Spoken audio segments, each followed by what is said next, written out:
والد साहब घूमने फिरने के बहुत शौकीन थे। एक रोज अपनी खाला से मिलने लाहौर गए।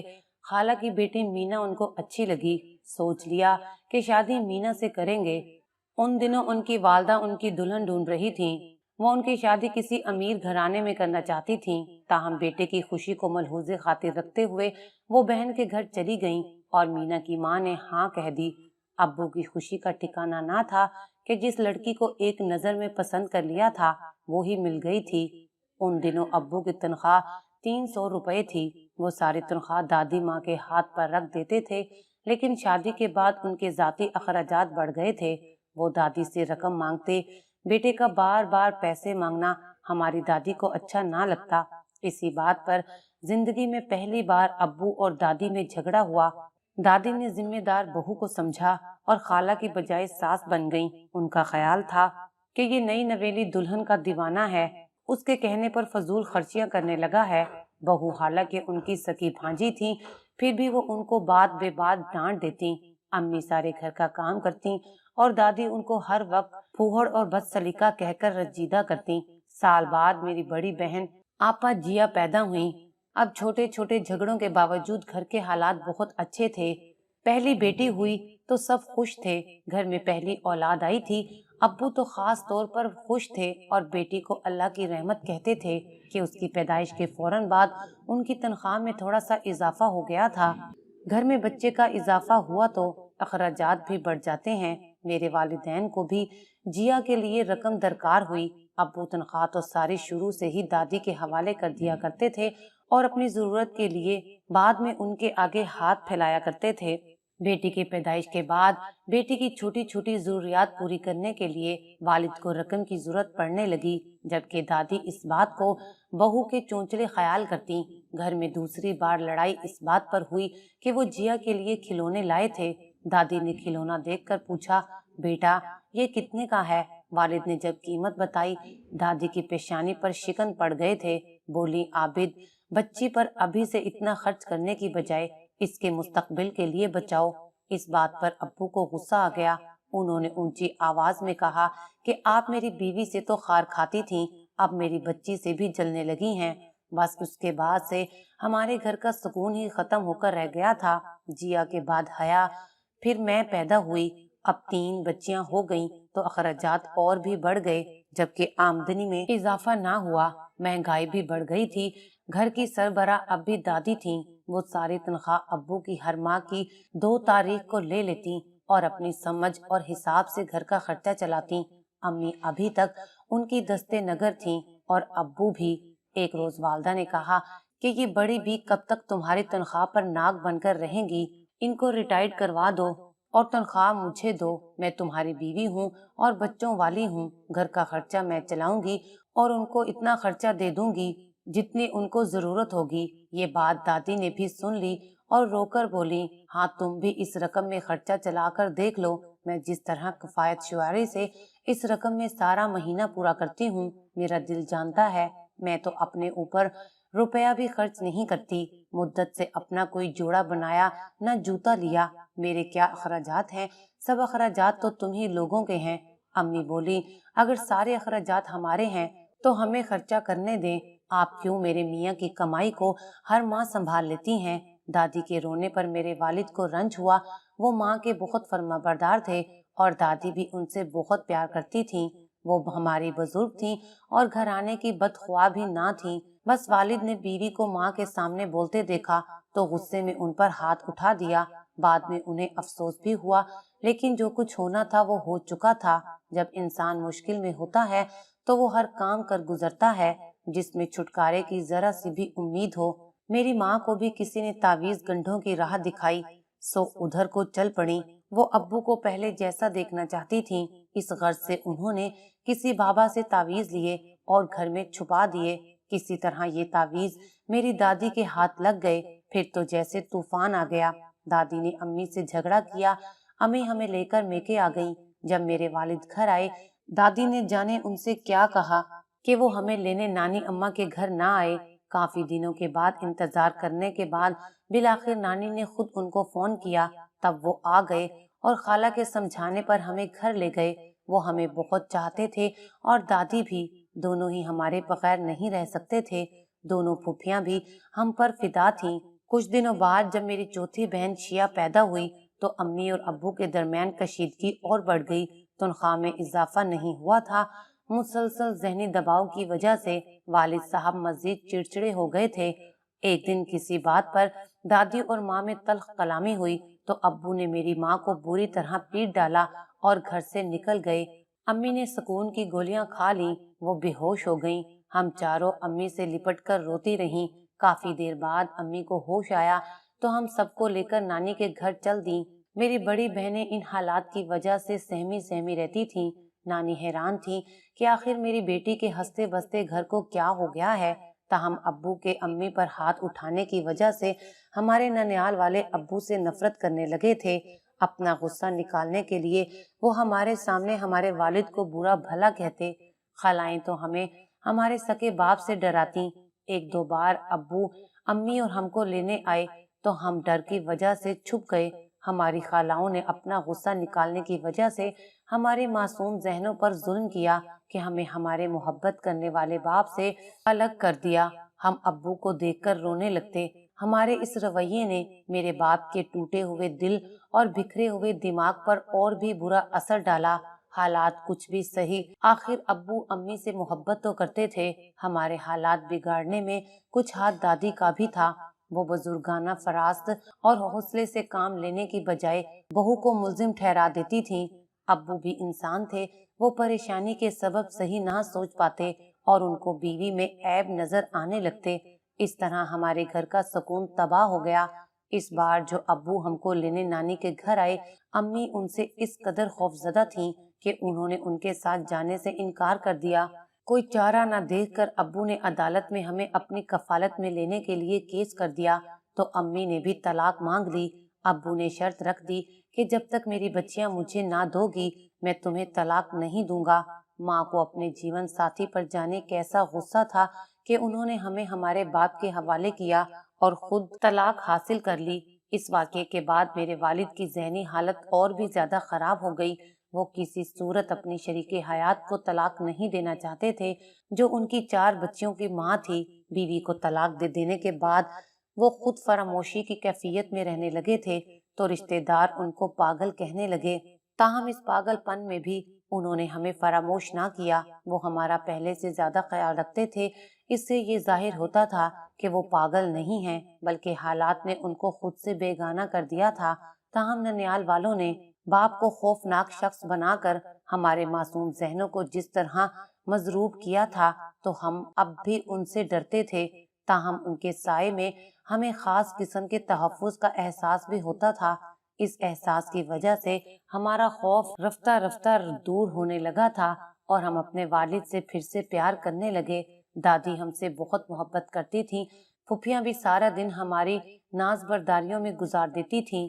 ہم پھر بھی تنہائی محسوس کرتے کہ دنیا کی سب سے بڑی نعمت سے محروم تھے۔ ہماری امی ہم سے بہت دور تھیں۔ امی نے طلاق کے بعد پلٹ کر ہماری خبر نہ لی اور نہ ہی کبھی ہم ان کی طرف گئے۔ دونوں گھرانوں میں ایسی دشمنی ہوئی کہ ایک دوسرے کی جان کے دشمن ہو گئے۔ ہمارے رشتہ دار مشترک تھے، تبھی کبھی ننیال والوں سے ملاقات ہو جاتی، لیکن امی سے کبھی ملاقات نہ ہوئی اور نہ ہی ماں نے ہم سے کبھی ملنے کی کوشش کی، جیسے وہ ہم سے بھی تنگ تھیں۔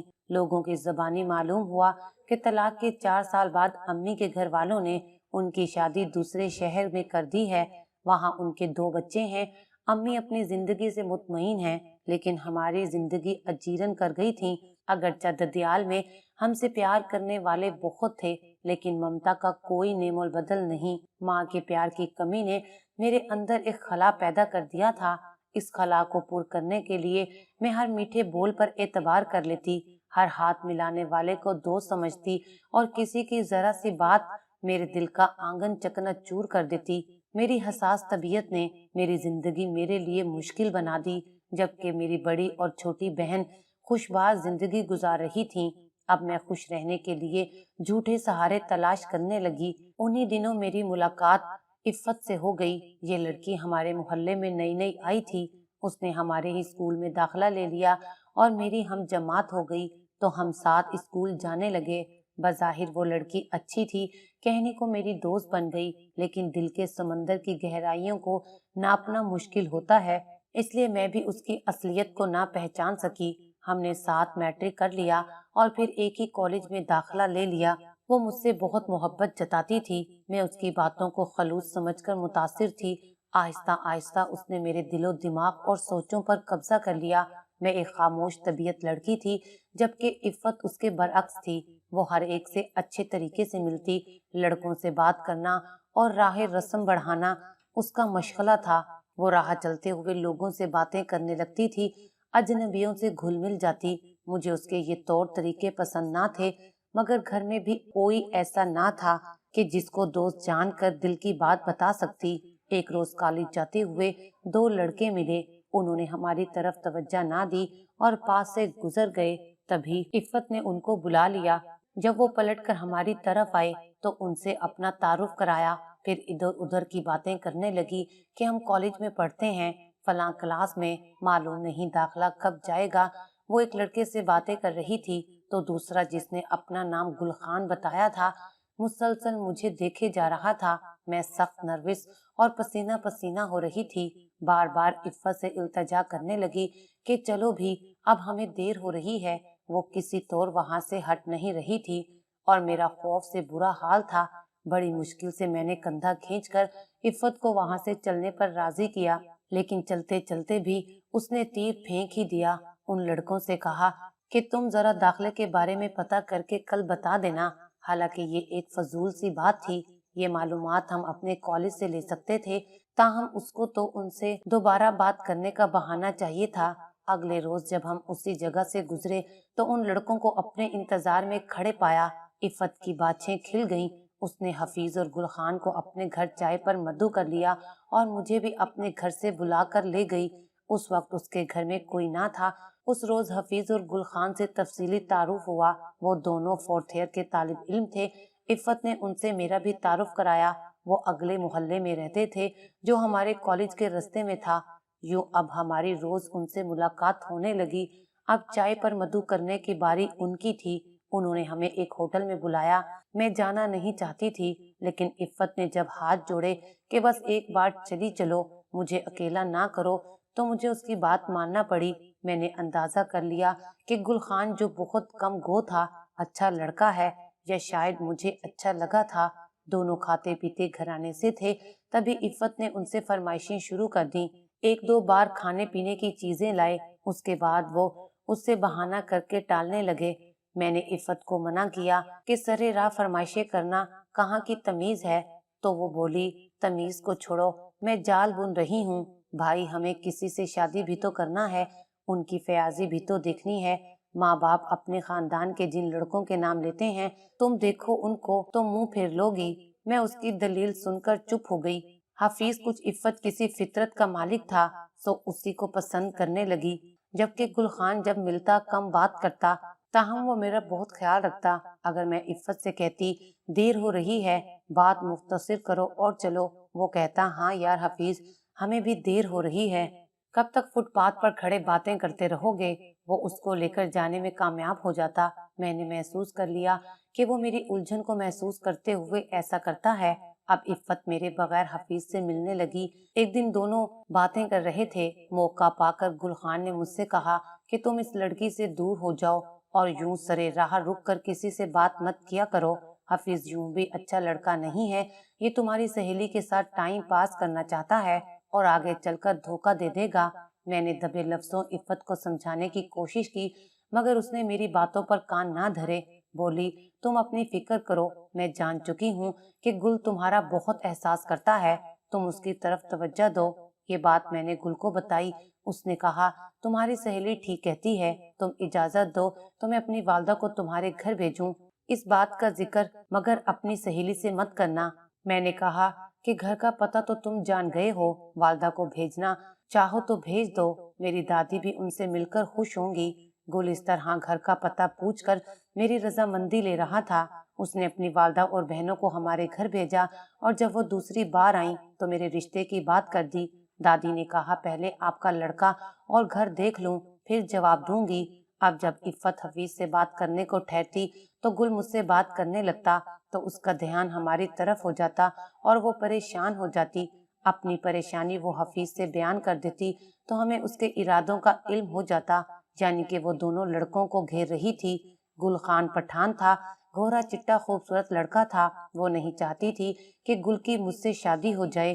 حفیظ نے جب اس کی فرمائشیں پوری نہ کی، یعنی تحفے دینے بند کر دیے، تو اس کی توجہ گل کی طرف ہو گئی اور وہ اس میں دلچسپی لینے لگی، جس پر حفیظ نے صاف صاف کہہ دیا کہ مجھے لڑکوں سے تحفے وصول کرنے والی لڑکیاں پسند نہیں، یہ اچھے کردار کی نہیں ہوتی۔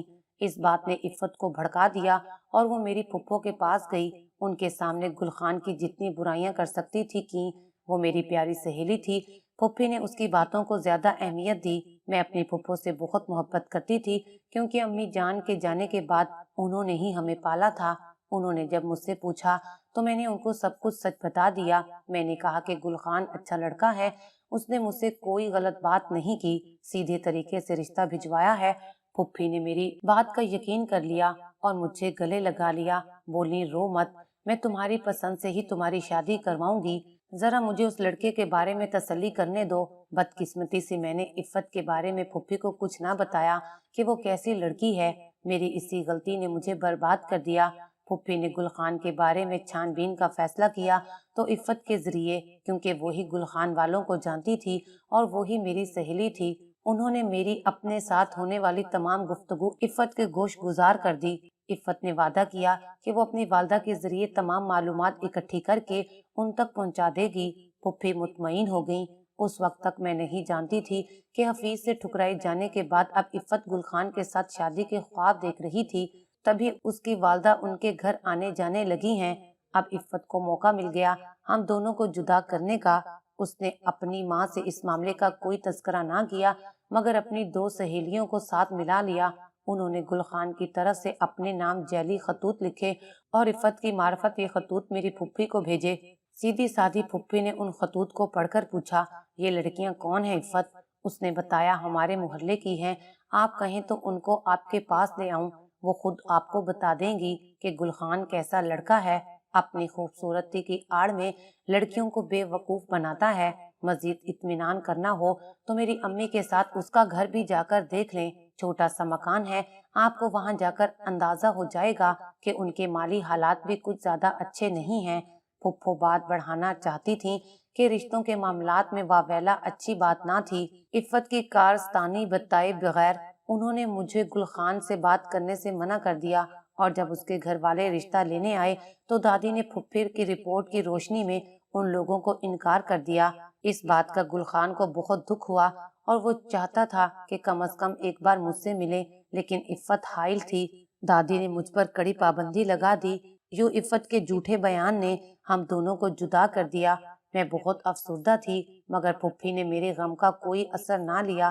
وہ چاہتی تھی کہ میں گل خان کا خیال دل سے نکال دوں، مگر یہ ایسا صدمہ تھا جس کو میں عمر بھر نہ بھلا سکی۔